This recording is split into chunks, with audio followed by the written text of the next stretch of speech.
चलिए 4 का चौका की शुरुआत कर लेते हैं। 4 का चौका में सस्ता ऑप्शन आज चंदन जी से लेंगे। उसके बाद एफएनओ सुपरस्टार के लिए राजेश जी के पास, फिर गाबा सर के पास चला जाएगा चार्ट का चमत्कार ट्रेड के लिए, और मिड कैप फंडा के लिए सनी अग्रवाल जी हैं हमारे साथ। चंदन जी बताइए आपका सस्ता ऑप्शन। बिल्कुल, मैं फिर फोकस करूंगा जीएमआर एयरपोर्ट पे। यहाँ पे 2 दिन पहले एक मेजर रिवर्सल देखने को मिला और की मूविंग एवरेज के सपोर्ट के साथ में लोअर टॉप लोअर बॉटम का निगेशन हुआ। 2 दिन से काफ़ी फॉलोअप एक्टिविटीज़ है, बाइंग इंटरेस्ट है। बाजार के करेक्टिव मूव के बावजूद भी इसने अपने आप को होल्ड किया है, जो इंडिकेट कर रहा है कि काफ़ी अच्छी स्ट्रेंथ इस काउंटर में बननी चाहिए। तो यहाँ पे मैं 107.25 का जो कॉल है वहाँ पे फोकस कर रहा हूँ। 2 रुपये 6 पैसे के आसपास ये कॉल चल रहा है। यहाँ पे 1 रुपये के सपोर्ट से 3 रुपये 80 पैसे तक के टारगेट के लिए खरीदारी के मौके हैं। जीएमआर एयरपोर्ट्स ही हो गया सस्ता ऑप्शन में चंदन जी की पिक। एफएनओ सुपरस्टार के लिए राजीव सातपुते जी, आपकी कॉल क्या होगी? श्रेया देखिए, थोड़ा सा डिफेंसिव रहेंगे। मुझे लगता है बाजार आपको दोनों तरफ के मुंह देंगे, तो इसमें से मुझे डिफेंसिव में ब्रिटानिया अच्छा लगता है। ब्रिटानिया का अगर आप स्ट्रक्चर देखें, कंसोलिडेशन था, ये कंसोलिडेशन 5800 और 5900 के बीच में था, और आज पहली बार 5900 को टेस्ट करने के बाद ये रिकवरी दिखा रहा है। तो 5900 का स्टॉप लॉस रखे, ब्रिटानिया बाय करे। मुझे लगता है कि इनिशियली इसका टारगेट आएगा 6050 से लेके 6100 ब्रिटानिया। ओके, ब्रिटानिया ये 2 बार कॉल्स में अपेयर हो चुका है। पहले ये सचिन जी ने भी पिक किया था। अब चलते हैं चार्ट के चमत्कार के लिए। प्रकाश सर, आप क्या पिक कर रहे हैं? Good morning to you Veeru. Stock का नाम है, शॉर्ट रहेगा एक्चुअली, और स्टॉक का नाम है अडानी पोर्ट्स। शॉर्ट होना चाहिए। यहाँ पर थोड़ी वीकनेस है, ट्रेड करा है 1512 के आसपास। टॉप लगाएंगे 1520, करीब 8 रुपए का है। नियर टर्म टारगेट कुछ 1500 नजर आते हैं। Adani ports short. Okay, Adani port short. Sunny ji आपका मिड कैप फंडा। अनुज जी, पराग मिल्क फूड्स को रिकमेंड करना चाहूंगा with price target of 375 rupees.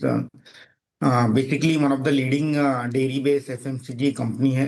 काफी स्ट्रॉन्ग ब्रांड पोर्टफोलियो है, जैसे गोवर्धन, गो, और जो 2 न्यू ब्रांड्स है, न्यू एज ब्रांड जिसे कंपनी कहती है, प्राइड ऑफ काऊ एंड अवतार। बेसिकली अगर आप ग्रोथ ट्रिगर की बात करेंगे तो फर्स्ट हाफ काफी अच्छा रहा था, स्पेशली सेकंड क्वार्टर के नंबर्स काफी अच्छे रहे। तो आगे जाके 3 ट्रिगर हैं। One is the shift of mix from B2B2C। तो B2C का कंट्रीब्यूशन पिछले क्वार्टर में 70% था, ये आगे जाके बढ़ते हुए नजर आएगा। और जिस तरह से जो नए प्रोडक्ट्स है, जैसे प्राइड ऑफ काऊ और अवतार ब्रांड में, उसका कंट्रीब्यूशन बढ़ रहा है, which is again margin accretive product, तो उसके चलते भी ओवरऑल मार्जिन बढ़ते हुए नजर आएंगे। Internal cost efficiency the third trigger which will drive the margin expansion.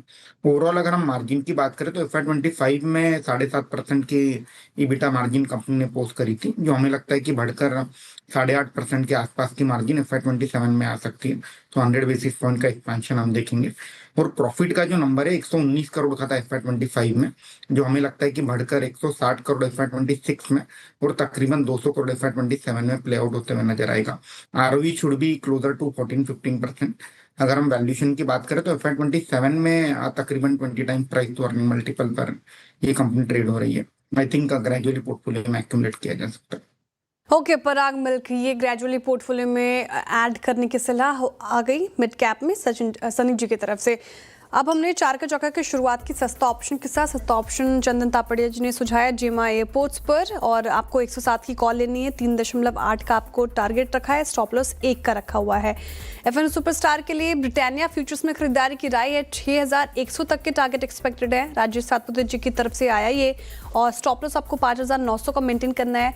Gavaskar को चार्ट का चमत्कार के लिए अडानी पोर्ट्स बिकवाली की राय यहाँ पर उनकी तरफ से आती हुई। 1500 तक के नीचे के टारगेट, 1520 का स्टॉप लॉस लगाए। और मिड कैप फंडा में अभी पराग मिल्क चुना सनी अग्रवाल जी ने, 380 तक के टारगेट, और यहाँ पर खरीदारी की राय उनकी तरफ से अच्छा लग रहा है काउंटर। ब्रिटानिया डिस्कस हुआ।